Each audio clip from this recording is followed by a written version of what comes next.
Setelah kematian Lord Ronald dan Maika istrinya, membuat Tamara Slinkord terpaksa menghadapi kenyataan untuk pindah dari Cornwall ke Kastil Grantchester karena kondisi keuangan yang memburuk.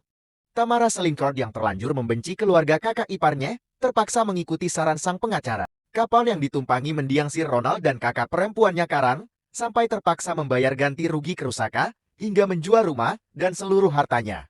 Ia mendapat tugas untuk merawat dan mengasuh ketiga anak kakaknya, yaitu si sulung Sander, Kadin anak kedua dan Fafa si bungsu. Tamara kemudian menyamar menjadi guru pribadi ketiga keponakannya dan mengganti namanya menjadi Nona Wine. Ia sengaja melakukan hal tersebut karena kebencian sang pangeran Grantchester sendiri yang sangat konservatif dan selalu menilai jika keluarga iparnya tidak pantas. Baik kepala keluarga sebelumnya hingga pangeran Grantchester yang merupakan kakak dari mendiang Lord Ronald, sangat menentang pernikahannya dengan Maika, kakak Tamara. Atas dasar Maika adalah seorang penyanyi opera dan gadis panggung. Sebelum menikah dianggap tidak pantas. Sehingga Tamara terlanjur sakit hati atas penilaian sebelah mata dari Pangeran Grantchester beserta ayahnya, padahal saat itu Maika terpaksa menjadi penyanyi karena perlu biaya berobat bagi ibunya yang sakit. Mereka bahkan memutuskan hubungan kekerabatan dengan Lord Ronald setelah menikah dengan Maika.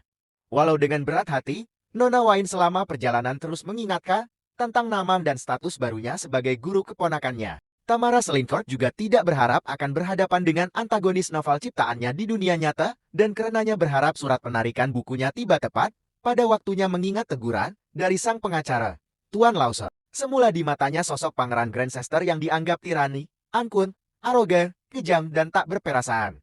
Adu mulut dan perselisihan di antara keduanya semakin memudar semenjak insiden memalukan Lord Croptor yang tercebur ke dalam kolam dangkal setelah upaya merayu Tamara gagal. Lalu permintaan maaf sang pangeran kepada Sandor setelah dibully di sekolah lokal, kemudian insiden hilangnya Fafa dan puncaknya jatuhnya Pangeran Grantchester saat gagal melewati rintangan saat berkuda.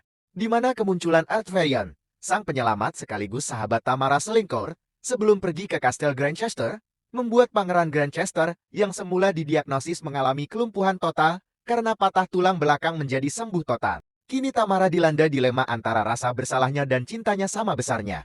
Akankah Tamara Slinkord dipenjara berat karena telah mencemarkan nama baik sang pangeran pujaan hati? Ataukah sang pangeran tanpa mau memaafkan kebohongan dan kesalahan yang diperbuat Tamara Slinkord walau telah mencemarkan nama baiknya?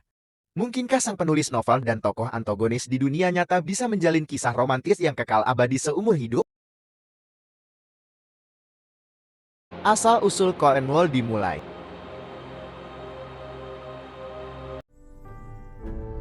Land's End at Cornwall's western tip is known as the first and last of England.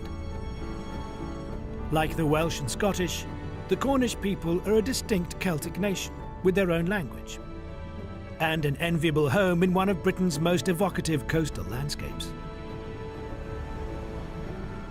Cornwall is a place where many great stories begin, including that of England's most legendary king.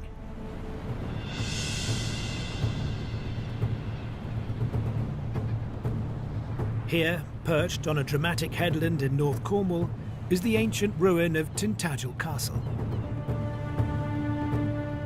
This, according to the medieval historian Geoffrey of Monmouth, was where Uther Pendragon and Lady Igraine conceived their son Arthur, a boy who would one day become Britain's greatest king. Mythical hero or historical figure, his story resonates to this day. The legends of King Arthur, Camelot, the chivalrous knights of the Round Table, the magical sword of Excalibur, and the quest for the Holy Grail are still written into the English landscape. Perhaps the most famous of those legends resides here. St. Michael's Tower is all that remains of a 14th century church built at the summit of Glastonbury Tor in Somerset. Known as the Isle of Avalon, this was the mythical realm where King Arthur slept, ready to return to his people in their hour of need.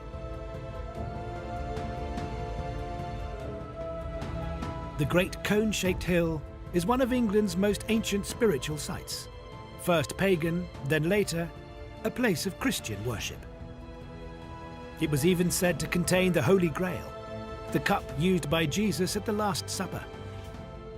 a sacred relic as central to Arthurian legend as the king himself.